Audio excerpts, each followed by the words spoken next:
Mga naglalakihang parol muling nagningning sa Giant Lantern Festival sa Pampanga.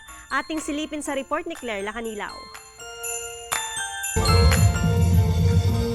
Muling nagningning ang mga higanteng parol sa City of San Fernando sa ika-113 Giant Lantern Festival sa Pampanga.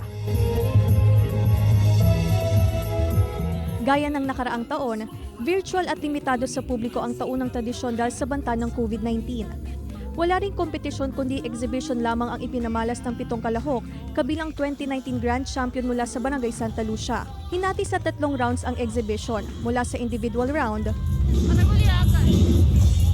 group round, at ang liligligan parol o showdown ng mga parol.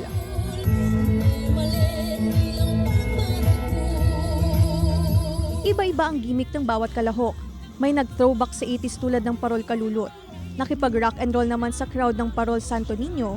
May mga parol din na may dalang mensahe tungkol sa pandemya. Crowd favorite ang Korean at millennial-inspired presentation ng Barangay San Juan.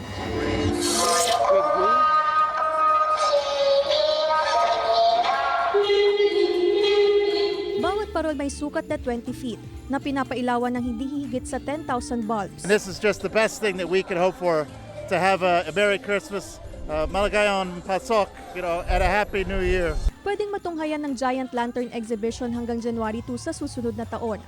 Claire Lacanilaw, Balitang Amyanan.